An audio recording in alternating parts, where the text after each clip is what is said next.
한기신회 예배 가운데 오시는 분들 환영합니다. 옆에 분과 인사 나누고 예배를 시작할까요? 잘 오셨습니다. 반갑습니다.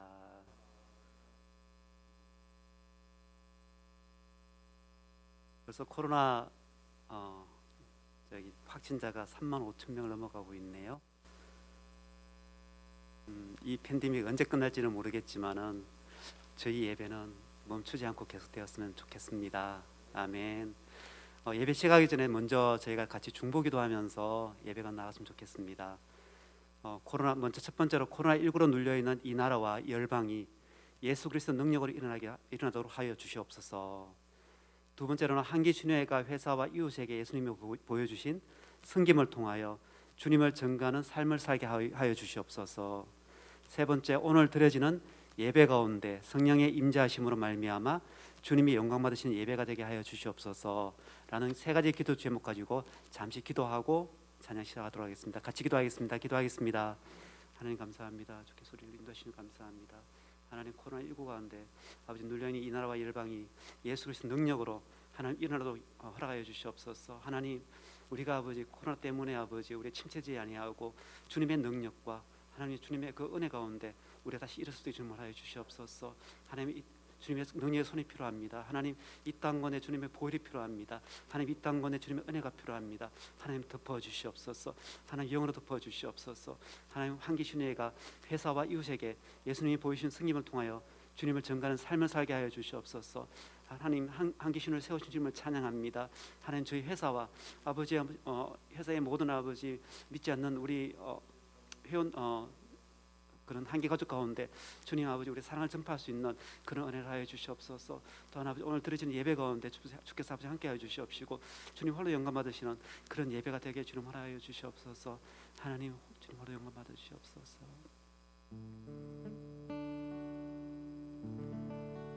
주의 인자는 끝이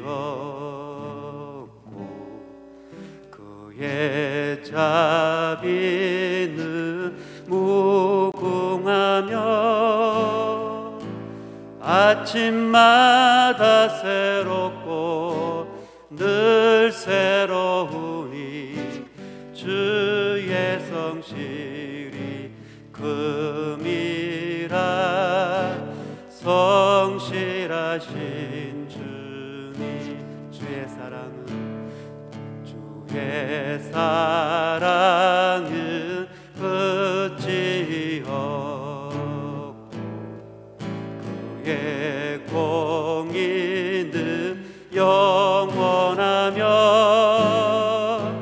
아침마다 새롭고 늘 새로우니 주의 성실이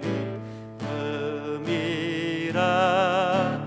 성실하신 주님, 주의 보호는 끝이 없고 그의 자비는 풍성하며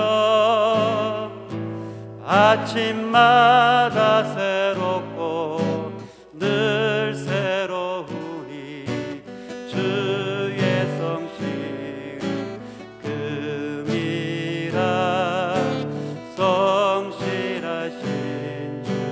다시 한번 고백할까요? 주님 인자는, 주의 인자는 끝이 없고 그의 자비는 무궁하며 아침마다 새롭고 늘 새로우니 주의 성실이 금이라. 성실하신 주, 주의 사랑은 끝이 없고 그의 공의는 영원하며 아침마다 새롭고 늘 새로우니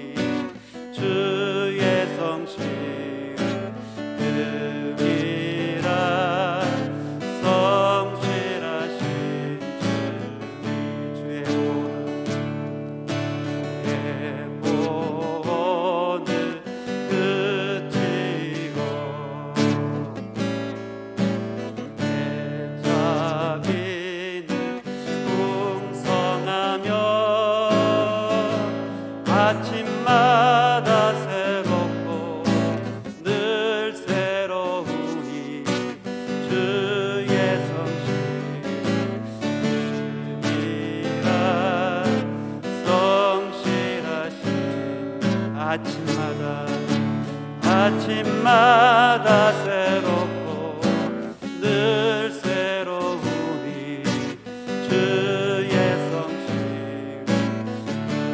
성실이라 성실하신 주님 오소서 진리의 성령님 이 땅은 들며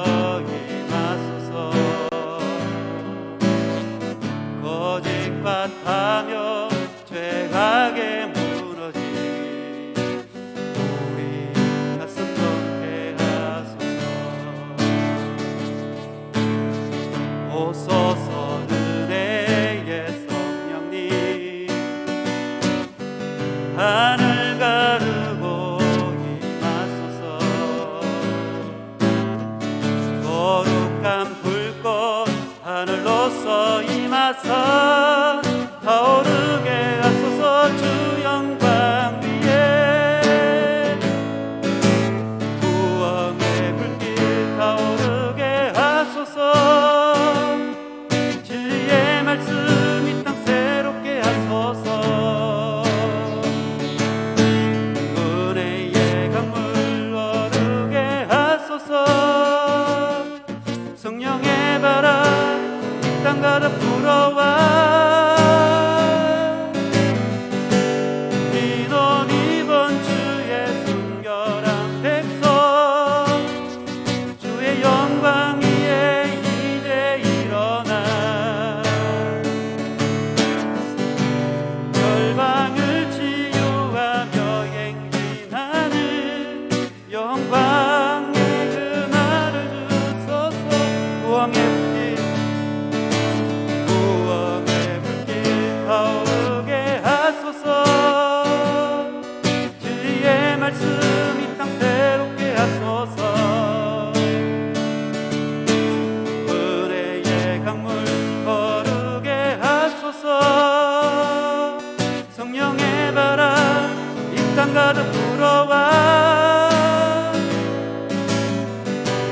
흰옷 입은 주의 순결한 백성 주의 영광 위에 이제 일어나 열방을 치유하며 행진하는 영광의 그날을 우리 다시 한번 선포하고 나가 구원의 불길 타오르게 하소서 진리의 말씀 이 땅 새롭게 하소서 은혜의 강물 흐르게 하소서 성령의 바람 이 땅 가득 불어와 흰옷 입은 주의 순결한 백성 주의 영광 위에 이제 일어나 열방을 치유하며 행진하는 영광의 그날을 주소서 영광의 그날을 주소서 영광의 그날을 주소서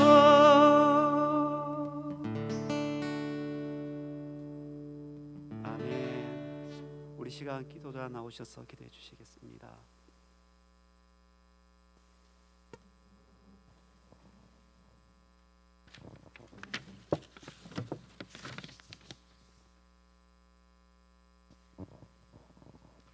하나님 아버지, 저에게 향하신 하나님의 은혜가 어찌 그리 크신지요. 이렇게 신유의 영상 예배로 하나님께 올려드리게 하여 주시니 감사드립니다. 하나님, 이 시간 존귀하신 하나님께 영과 진리로 드려지는 거룩하고 귀한 신유의 예배가 되게 하여 주시옵소서. 코로나로 인해 신유의 예배를 한자리에 모여 드리지 못하는 안타까운 마음이지만 주님께서 이 코로나를 속히 종식시켜 주셔서 이 땅에 속히 치유되고 회복되어지는 하나님의 놀라운 은혜를 더하여 주시옵소서.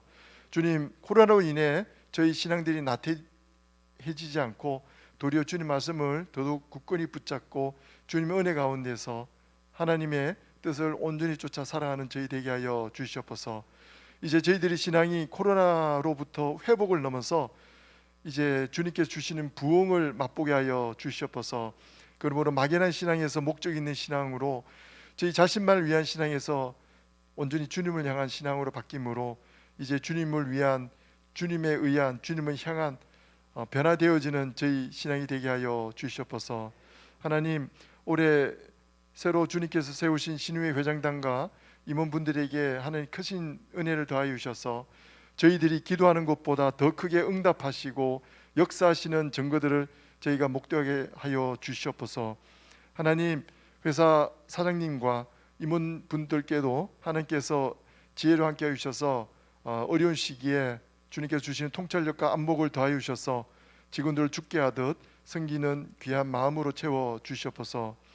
오늘 예배의 말씀을 증거하실 더세움교회 정통용 목사님께 하나님께서 영혼육 강건함을 더하여 주시옵소서. 하나님께서 주시고자 하는 그 말씀을 온전히 전할 수 있도록 이 시간 성령의 능력으로 기름 부으시고 부어 주시옵소서. 그 말씀을 통해서 저희 모두 물된 동산같이 성령의 생수와 은혜가 넘치는 주님께 아름답게 드려지는 귀한 예배 되게 하여 주시옵소서. 이 시간 주님의 사랑과 은혜로 충만히 넘치는 귀한 신의 예배 되게 성령님께서 친히 주장하여 주시라 믿사옵고 존귀하신 예수 그리스도 이름으로 간절히 간구하며 기도드리옵나이다. 아멘.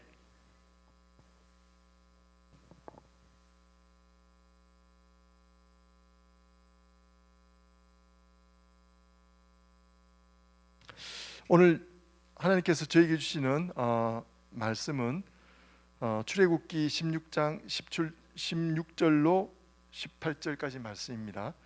16절 말씀입니다. 하나님의 말씀입니다. 여호와께서 이같이 말씀하시기를 너희 각 사람은 먹을 만큼만 이것을 거둘지니 곧 너희 사람 수요대로 한 사람의 한 오벨씩 거두되 각 사람이 그의 장막에 있는 자들을 위하여 거둘지니라 하셨느니라. 이스라엘 자손이 그같이 하였더니 그 거둔 것이 많기도 하고 적기도 하나 오멜로 되어 본즉 많이 거둔 자도 남음이 없고 적게 거둔 자도 부족함이 없이 각 사람은 먹을 만큼만 거두었더라. 아멘. 아멘. 네, 우리 말씀의 제목 같이 한번 읽어주시죠. 같이 읽습니다. 시작. 돈에 대한 불안이 돈을 벌게 한다. 네, 마침표 찍으시면 안 됩니다. 돈에 대한 불안이 돈을 벌게 한다라고 우리가 한번 물어야 될 것 같습니다. 최근에 불안으로 굴러가는 경제라는 키워드를 가지고 몇 가지 책을 사서 읽어보았습니다. 그중에 다구치 도모다카라는 사람이 쓴 돈에 대한 불안이 돈을 벌게 한다. 이 책이 굉장히 재밌기도 하고 그리고 좀 마음을 불편하게도 하고 또 인상적인 책이기도 했습니다. 그는 두 부류의 사람을 책에서 가정하는데 돈도 못 벌고 돈 때문에 스트레스 받는 부류가 있다라고 하고요. 돈에 대한 불안 때문에 돈을 벌겠다라는 깨달음을 얻고 라이프 스타일을 바꾼 사람들이 있다라고 얘기합니다. 책의 한 대목을 읽어드릴게요. 돈을 잘 버는 사람도 하나같이 불안하다. 예전에 나는 돈 때문에 스트레스를 받았지만 아무것도 하지 않았다. 그러나 지금은 돈에 대한 불안을 원동력 삼아 돈을 벌고 내가 하고 싶은 일만 한다. 그것도 내가 일을 하고 싶을 때만 한다. 지금 자랑하고 있는 겁니다. 막 여러분 이걸 들으시면서 설득되려고 하시면 안 됩니다. 제가 보기에 이 책은 이 시대 정신을 굉장히 잘 읽었고 반영한 그런 책입니다. 출판사가 아주 작정하고 홍보도 했어요. 불안하다면 당신도 부자가 될 수 있다. 돈의 신이 말하는 돈 되는 불안감. 막 사고 싶어지잖아요. 아마 이 책을 약 3400년 전에 이집트의 왕이었던 바로가 읽었다면 그는 아마 이 책을 국가 필독서로 추천했을 겁니다. 바로의 나라를 한번 생각해 보세요. 나일강을 기반으로 한 고대 세상의 곡창지대였습니다. 그래서 많은 곡식으로 빵을 생산해서 경제적 강국을 이뤘어요. 게다가 강력한 군사력을 기반으로 세계 패권을 움켜쥐고 있었습니다. 여러분, 이보다 안전하고 이보다 안정적인 삶을 살았던 인생이 과연 있을까 싶어요. 그러나 바로는 불안해합니다. 성경을 보면 더욱이 어느 날 밤 꾼 그 꿈 하나로 인해서 그간 억눌렸던 불안과 두려움이 수면 위로 올라오게 됩니다. 내 나라가 어려움을 당한다는 것일까? 그는 요셉을 통해 그 꿈의 의미를 알게 된다는 것 다들 아시죠? 7년의 풍년 후 7년의 기근이 올 것이다. 바로는 이 꿈의 의미를 해석해 준 요셉을 이집트의 식량 책임자로 세웁니다. 그리고 7년 풍년을 기회로 삼아서 식량을 저장해 두었다가 7년 흉년 때에 어떻게 했습니까? 식량 독점 정책을 펼치게 했죠. 이런 패턴입니다. 기근 초기에 식량이 바닥났던 농부들이 정부로부터 비싼 가격을 지불하면서 식량을 구매합니다. 그 결과 바로의 정부는 이전보다 훨씬 더 막대한 부를 쌓았다라고 성경은 이야기해요. 이후 구매한 식량이 다시 바닥난 농부들이 다시금 요셉을 찾아와서 식량을 달라고 요청합니다. 이번에 요셉은 어떻게 했죠? 식량을 그들의 가축과 교환하는 방식을 제안해요. 즉 농부들의 생산 수단을 빼앗은 겁니다. 이후 다시 식량이 떨어진 농부들이 자신들의 자유를 담보 삼아서 노예가 되겠다라는 거죠. 식량을 구매하기에 이릅니다. 그 결과 바로는 수많은 노예를 거느리는 강력한 중앙집권 국가를 이룩하게 되었죠. 우리는 이 지점을 주의 깊게 생각하지 않았던 경향이 있습니다. 그저 야곱의 가족이 기근의 때에 요셉을 통해서 목숨을 보전했다라는 사실 하나만 주목했어요. 공동체를 희생시켜서 소수의 부와 권력을 위해 시장을 조작함으로써 노예 제도가 더 강화되었다라는 사실에는 아무도 주목하지 않습니다. 우리는 이 일련의 과정을 통해 한 가지 배울 수 있어야 합니다. 불안과 두려움, 특히 부족함에 대해서 두려워하는 바로와 같은 사람은 다른 사람의 어려움을 돌보지 않습니다. 오히려 상대를 나의 불안을 해소할 어떤 도구 혹은 착취 대상으로 여기는 상황까지 갈 수 있다는 거죠. 물론 바로는 여러분 성공했습니다. 그는 그가 느꼈던 불안, 즉 자신의 안전, 행복, 미래가 위협받을 수도 있다라는 생각에서 출발한 그 상황들 잘 분석하고 활용했고 사람을 세웠고 일련의 투자와 사업 수완을 통해 많은 것들을 거둬들일 수 있었습니다. 앞서 소개한 책처럼 돈에 대한 불안이 돈을 벌게 한 거예요. 이 시대에 많은 이들이 사실 꿈꾸는 삶이 아닙니까? 다들 불안해합니다. 이 코로나 기간 더 그런 것 같아요. 집값이 과도하게 오르면서 더 이상 안정적인 직장을 다니면서 월급을 모아 집을 살 수 없다. 퇴직금으로 제2의 인생을 시작할 수 없다. 그런 노후는 이제 보장받을 수 없다라고 판단한 이 세대는 어떻게 하고 있습니까? 주식과 같은 금융으로의 진입만이 내 이 팍팍한 삶을 개선해주고 나의 미래를 담보할 어떤 유일한 대안이라고 생각하기에 이르렀고 무도도 나도 없이 투자에 지금 열을 올리고 있습니다. 제 동기들 중에도 저한테 주식 투자 어떻게 하는지 알려주겠다고 전화 오는 친구들이 있어요. 아마 이 가정에서 누군가는 투자에 분명히 여러분 성공할 겁니다. 아마 여러분들 중에도 성공하시는 분들이 있을 겁니다. 그러나 더 많은 이들이 투자에 실패하고 손해를 보게 될 겁니다. 즉 이 사회는 불안으로 누군가는 돈을 벌지만 누군가는 있는 여전히 불안한 사회로 남을 거예요. 더 많은 이들이 불안해하는 그런 사회가 될 겁니다. 물론 바로는 그 중에서 자신의 불안을 잘 활용해서 성공한 케이스 맞습니다. 그러나 그가 성공하기에 만든 그 착취 시스템, 즉 더 많은 생산을 위해 힘든 노동 여건과 살인적인 생산 스케줄을 감내해야 했던 그 이스라엘 백성들, 적은 월급을 받고 근근히 살아야 했던 사람들이 있었음을 우리는 꼭 기억해야 된다는 거예요. 이와 유사한 삶을 살았던 성경의 인물을 찾아보니 하나 더 있습니다. 바로의 사위였던 솔로몬이죠. 그는 어느 날 이집트의 공주와 결혼해서 바로의 사위가 되더니 바로식 시스템을 이스라엘에 이식합니다. 먼저 그는 정부의 힘을 과시하기 위해서 건축 사업에 백성을 강제 동원하죠. 피라미드를 쌓듯 그도 수많은 것들을 쌓아 올립니다. 노역을 시켰어요, 백성들을. 한편 솔로몬의 하루 식탁은 강제 노역에 동원된 백성들이 평생 먹어볼 수 없는 수많은 음식으로 가득 찼습니다. 열왕기상 4장 22절 23절을 여러분 읽어주시죠. 시작. 솔로몬의 하루의 음식물은 가는 밀가루가 30고루요 굵은 밀가루가 60고루요 살찐 소가 10마리요 초장의 소가 20마리요 양이 100마리이며 그 외에 숫사슴과 노루와 암사슴과 살찐 새들이었더라. 여러분 제가 대충 계산을 해봤어요. 대충입니다. 근데 하루식 대비가 최소 15억입니다. 15억. 이 막대한 식량은 최저 생계비를 받고 땅에서 일하는 농부들의 생산성에 의존했을 겁니다. 사실 이런 패턴은 규모의 차이만 있을지언정 이 시대에도 여전히 자행되고 벌어지고 있습니다. 오늘날에도 선진국가는 풍성한 음식을 즐기지만 우리도 여러분 그 대열에 있어요. 힘들다고 얘기하지만 우리는 너무 먹어서 다이어트를 해야 되는 그런 삶을 살고 있는 거 맞습니다. 그러나 빈민국의 경우 낮은 임금과 강도 높은 노동력을 착취당하며 입에 풀칠만 하는 이들이 너무나 많아요. 김성윤 씨의 책 커피 이야기의 한 대목인데요. 읽어드리겠습니다. 값싼 노동력으로 값비싼 커피를 생산하여 부를 누리는 농장주가 등장했다. 농원을 개간하고 유지하는 일은 엄청난 노동력을 필요로 했고 노동력은 아프리카에서 들여온 노예들로 충족되었다. 농장주들은 노예들을 마음대로 부리기 위해 가혹한 처벌을 가했다. 채찍은 예사였고 손목과 발목에 쇠고랑을 채우기도 했다. 노예들은 죽을 때까지 일해야 했다. 이 시스템은 오늘날에도 여전하다. 노예에서 농장 인부로 명칭이 바뀌었을 뿐 생활 수준이 더 나아지지는 않았다. 이렇게 표현해 보겠습니다. 바로의 성공 시스템은 2022년 우리의 삶에도 여전히 깊숙이 자리하고 있다는 거예요. 그러나 여러분, 성경은 한 가지 소망을 우리에게 보여줍니다. 하나님께서는 바로의 시스템에서 430년간 고통당하던 이스라엘을 이집트로부터 탈출시켜 주셨습니다. 자신의 불안을 잠재우기에 다른 일을 착취해서 안정과 풍요를 누리려고 했던 바로식 시스템으로부터 그들을 탈출시켜 광야로 인도해 주셨다는 거예요. 그런데 여러분, 아이러니한 일이 벌어지네요.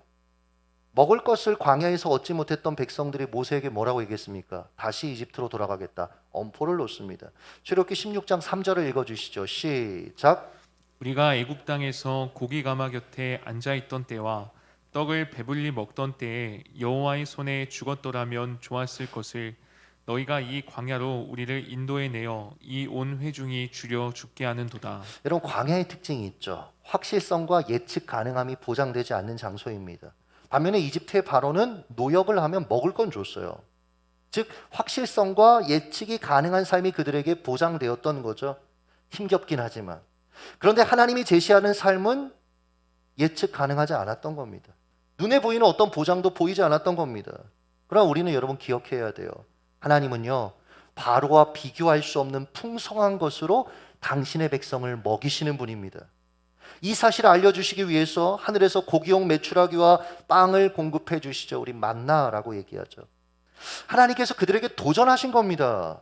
바로의 시스템이 먹고 사는 것을 공급하는 유일한 통로가 아니다라는 겁니다.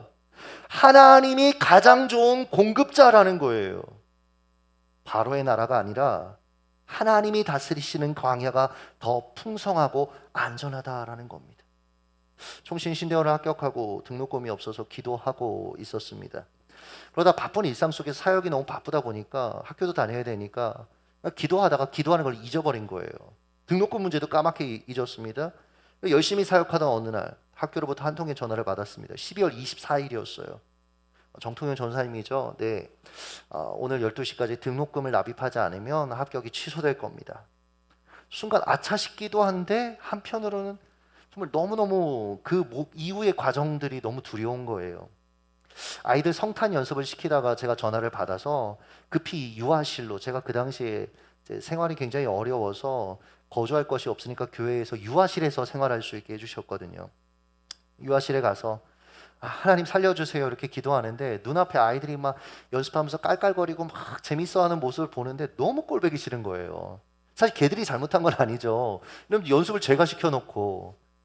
여러분, 사람이요, 자기의 마음이 풍요롭지 못하면, 자기의 마음이 어려우면요, 다른 이들의 웃음과 다른 이들의 행복을 같이 공감해 주거나 같이 동참할 수 없더라고요. 여러분 중에 혹시 누군가를 바라보면서 너무 꼴보기 싫고 너무 그런 모습이 좀 그렇다 할 때 여러분 먼저 점검할 건 나예요.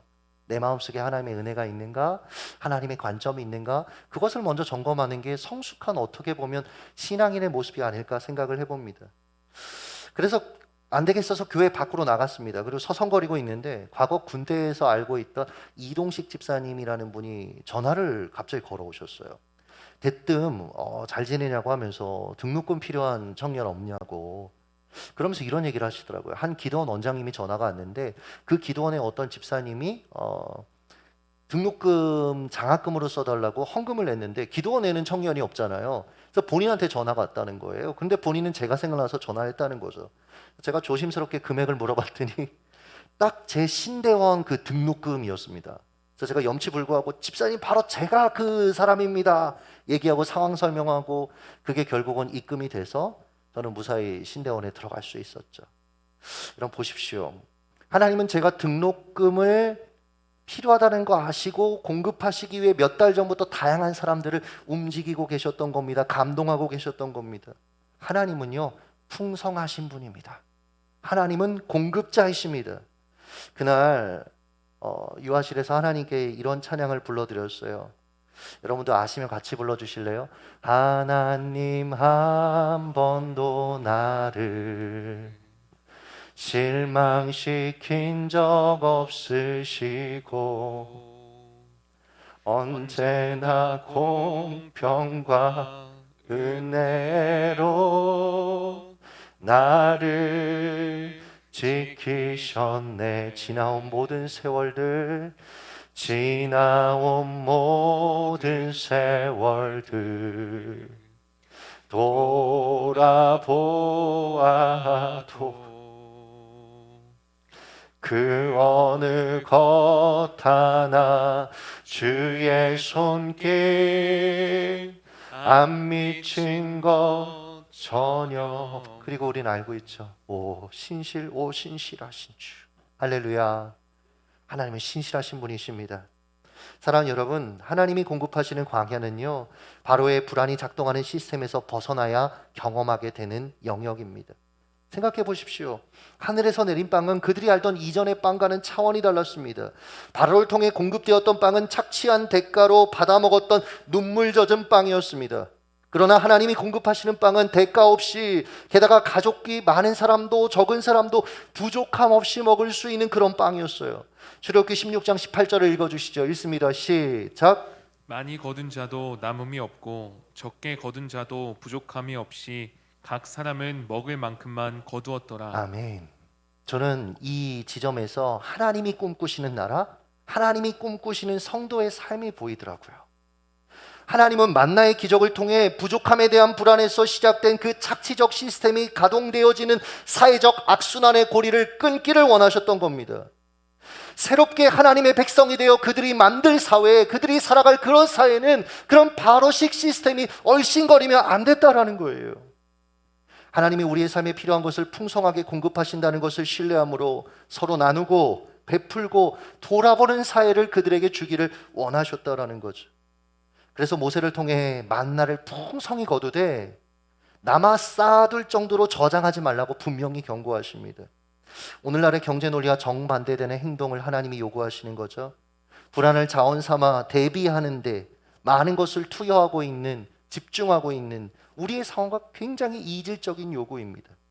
바로의 시스템에 익숙했던 이스라엘 백성들 역시 하나님의 말 듣지 않았습니다.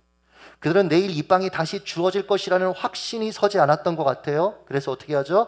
남은 빵을 따로 챙깁니다. 학부 1학년 때였어요. 생활이 힘들 때 3일을 굶어야 될 정도로 굉장히 어려웠습니다. 당시 한 달 생활비가 딱 이제 10,000원 정도 남았던 시기였는데요. 하필 금요일 날 채풀 시간에 사랑의 식권이라고 결식 학우들을 위해 헌금하는 그런 시간이 특별하게 있었습니다. 제가 그런 기도를 했어요. 하나님, 자꾸 저한테 이걸 내놓으라는 마음을 주셔서 저 이 10,000원이 생활비 전부입니다. 하나님, 제가 저 식권을 받아도 하나님 시원치 않습니다. 여러분 잘 보십시오. 부족함에 대해 두려워하는 사람은 과거 제 모습과 같이 이웃의 어려움을 돌볼 여력이 없습니다. 잠시 후 헌금함이 제 앞에 왔고 결국 순종하는 마음으로 그 물질을 내어드렸습니다. 당시 사역지까지 가야 됐는데 금요기도 해야 되니까 이동할 차비 500원이 이제 없는 거예요. 정류장에 서서 기도하면서 하나님 채워주세요 채워주세요 하고 있는데, 당시에 유아교육과 선배였던 제가 미랄이라는 장애인 동아리에 있었는데 그 동아리에 같이 있었던 선배 누나가 아는 척을 하면서 막 새내기, 생각해보면 여러분도 다 새내기라는 얘기를 들었을 때가 있을 거 아니에요. 새내기였어요. 새내기 잘 지냈냐고 하면서 차비는 선배가 내주는 거라고 그걸 탁 내주고 버스를 탔는데요. 아니 10,000원 드렸는데 생각해보면 이제 500원 해결된 건데 그게 너무 감격스러운 거예요. 그래서 버스에서 펑펑 울었던 그런, 왜냐하면 하나님이 공급해 주셨다라는, 하나님이 나를 생각하신다라는 그 감격이 제 안에 있었어요. 사랑하는 여러분, 우리가 공급자 하나님에 대한 믿음이 없다면 이웃의 어려움을 돌볼 수는 없을 겁니다. 그것이 물질이든 정서적인 필요이든 마찬가지일 거예요. 오히려 내 것을 챙기기에 바쁠 겁니다. 경쟁에서 밀리지 않기 위해 이웃을 착취하는 데까지 가게 될지도 모르는 겁니다. 코로나 초기를 떠올려 보십시오. 사람들은 생필품이 부족할지도 모른다라는 두려움에 압도당해서 사재기를 했습니다. 물품이 부족하지 않았거든요.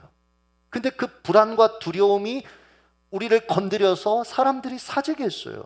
그 결과 상점의 물건이 순식간에 동나는 이상한 현상이 전 세계에 걸쳐 일어났죠. 하나님이 공급자라는 사실을 우리가 기억했다면 이런 일은 여러분 없었을 겁니다. 신앙이란 하나님이 가장 좋은 공급자라는 것을 신뢰하며 살아가는 것입니다. 은혜로 거저받았으니 이웃에게 그 좋은 것을 흘려보내며 살아가는 것입니다.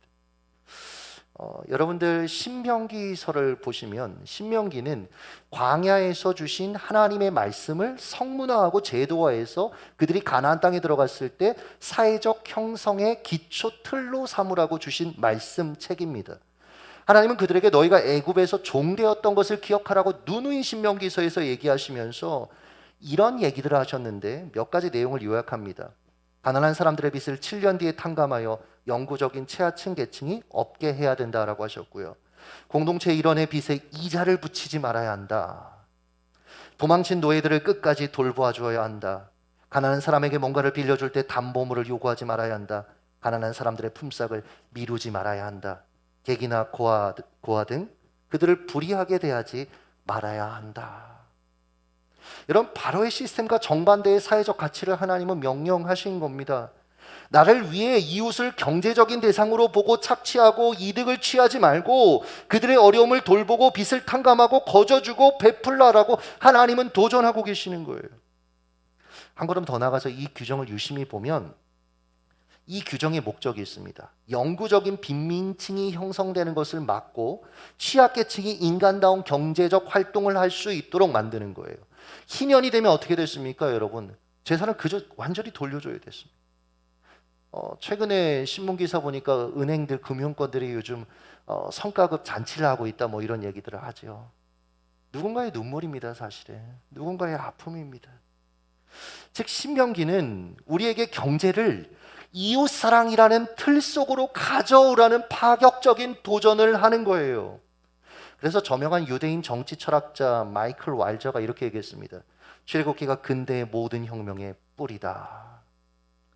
이 시대는 비행기를 타도 이코노미 비즈니스로 나눕니다. 여기에 퍼스트 클래스 들어갈 수도 없는 그러나 한번 타보고 싶은 그런 영역이 되어 버렸습니다. 저도 열심히 마일리지를 모았습니다. 그리고 퍼스트 클래스를 탈 수 있을 만큼 모였어요. 아내에게 어느 날 제 계획을 얘기했다가 정말 코로나 이전에 심한 정죄를 받았습니다. 내가 어느 날 혼자 이렇게 이걸 타고 날아갔다 오겠다. 그랬더니 일단은 아내를 태우거나 자식을 태울 생각을 안 했다는 것 때문에 정죄받았고 여러 가지 정죄를 받아서 결국은 다 좌절되었습니다. 그리고 코로나를 맞아서 탈 수도 없었고요. 생각해보면 우리는 이웃을 경제적 가치로 보고 차별하는 이런 시스템에 너무 익숙한 나머지 그냥 순응하며 저와 같이 살아가는 것 같습니다.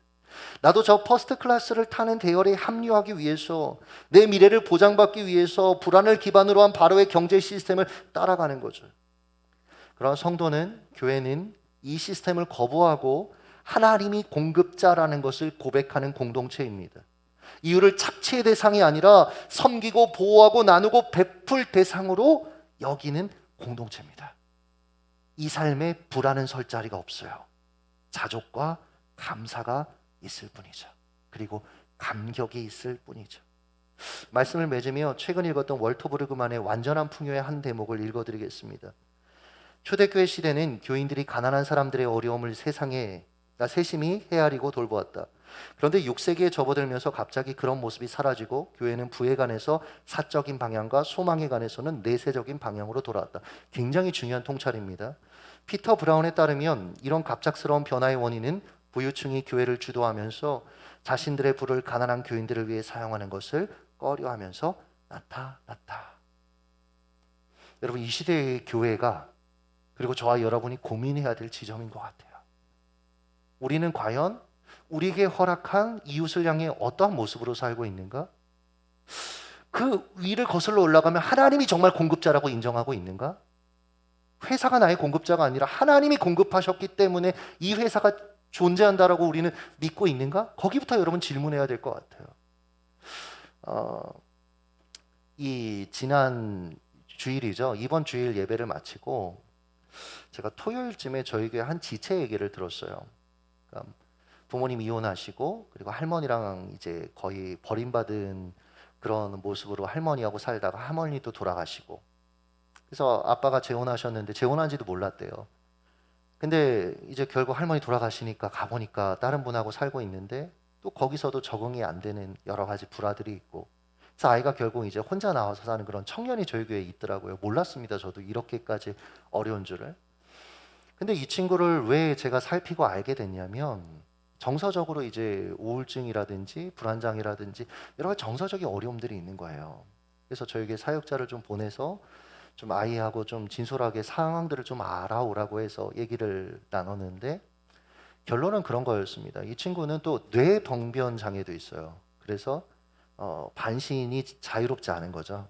그리고 외모도 그렇게 많이 아름답지 않은, 그러니까 여러 가지 면에서 이 친구가 그런 얘기 하더라고요. 자기가 아르바이트를 하려고 여기저기 다 써보는데 다 거절당한대요. 면접을 가면 다 거절당한대요. 식당이라도 가보려는데 애가 느리니까, 뇌병변 장애가 있으니까요. 그것도 안 되고 아무것도 못하는 거죠.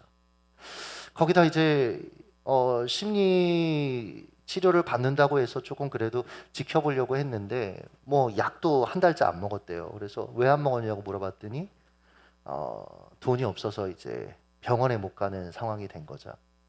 제 마음이 너무너무 아팠습니다. 왜 아팠냐면, 와, 우리 공동체에 이렇게 어려움 당하는 지체가 있는데 그걸 몰랐다라는 게 너무너무 마음이 아프고, 그래서 리더들을 불러 모아서 얘기를 했습니다. 교회 리더십들하고 이 부분을 같이 얘기하고, 그래서 약 400만 원 정도 되는 심리 치료를 받을 수 있는, 서울에서 받을 수 있는 좀 비용을 교회에서 이제 구제하자고 같이 얘기를 하고, 그 부분에 대해서 논의하고 결국 이제 얘기를 해서 집행을 하고, 이런 과정들을 어제까지 쭉 겪었습니다. 그러면서 제 안에 어떤 마음이 드냐면, 사실은 교회 안에서 성도가 성도를 돕는 게 되게 쉽지는 않습니다. 여러 가지 말들도 나올 수 있고, 왜냐면 누구는 돕는데 누구는 안 돕냐, 제가 이런 거 참 많이 봤거든요. 근데 제가 리더들한테 그런 얘기를 했습니다.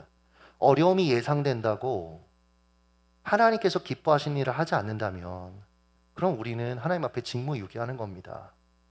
어려움이 있다면 어려움은 감수하고 감당하면 되는 몫이고, 하나님 앞에서 그러나 우리는 우리의 이웃들을 좀 돌봐야 되지 않겠습니까? 그래서 저희 교회 청년들 중에 좀 어려운 친구들을 또 생활비도 지원하고 이런 일들을 계속 하고 있어요. 때로는 두렵습니다. 저도 이렇게 하는 게 말이 나오면 어떡하지? 여러 가지 일들 중에 공평하지 않다는 말이 나오면 어떻게 하지? 그러나 그게 교회의 사명이고 그게 우리가 살아가야 될 삶이라고 성경이 얘기하니 어떻게 하겠습니까? 여러분들에게도 도전하고 싶어요. 여러분의 삶의 자리를 좀 잘 보십시오. 그리고 여러분이 흘려보내고 섬겨야 될 이들이 있는지 한번 보십시오. 그리고 여러분 감당하십시오. 제가 좋아하는 스카솔저가 그런 얘기 하더라고요. 11조는 최소한이라고 얘기해요. 11조를 하면 내가 할 도리를 다 했다가 아니고요. 그건 최소한이고 10의 2조, 3조, 이웃을 섬기는데 우리는 사용할 의무가 있다라고 그는 그렇게 도전합니다. 저는 여러분들이 그런 삶을 사셨으면 좋겠고요. 또 그렇게 쓰임받는 여러분의 신호에 되시기를 예수님의 이름으로 축복합니다. 기도하겠습니다. 하나님, 하나님이 공급자이건만 마치 이 세상이 우리의 공급자인 양 바로의 착취 시스템 아래서 우리도 경쟁하며 피로해하며 불안해하고 두려워하며 살아갔던 삶을 주님 앞에 고백합니다. 그래서 다시금 말씀 앞에 서서 믿음으로 선포합니다. 하나님이 우리의 공급자이십니다.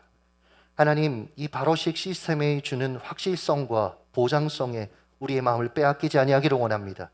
믿음으로 모험하는 것이 성도의 삶일진데, 우리는 이 땅에서 나그네일진데, 하나님, 하나님의 공급하심의 광야로 향하게 하여 주시고 하나님의 가치대로 순종하여 살아가게 도와주시옵소서.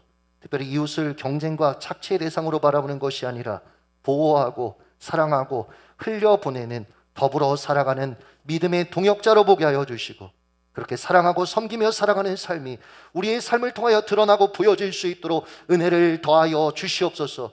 우리의 신우의 한 분 한 분이 살아가는 그 삶의 현장 속에서 하나님의 눈에 하나님이 섬기기를 원하시는 이들을 발견하게 하여 주시고 더불어 섬기며 더불어 살아가는 아름다운 하나님 사랑 이웃 사람의 승리의 삶을 살아갈 수 있도록 은혜를 더하여 주시옵소서. 하나님 힘차게 2022년 회장단과 한기 신우회가 출발합니다. 성령이여 기름 부어 주시고 지혜를 허락하여 주시고 하나님 모일 때 공동체가 서로를 사랑하게 하여 주시고 하나님 그렇게 서로를 돌보며 믿음으로 부르신 자리에서 생활 예배자로 승리할 수 있도록 은혜를 더하여 주시옵소서. 지금은 우리 주 예수 그리스도의 은혜와 하나님 아버지의 크신 사랑과 성령 하나님의 감화감동 역사하시는 은혜가 하나님이 우리의 공급자이십니다. 하나님이 바라보시는 이웃들을 섬기며 살기를 원합니다. 결정하고 다짐하는 사랑하는 신우의 머리 위에와 함께한 모든 이들 위에 이제로부터 영원토록 주의 평강이 함께하실지어다. 아멘.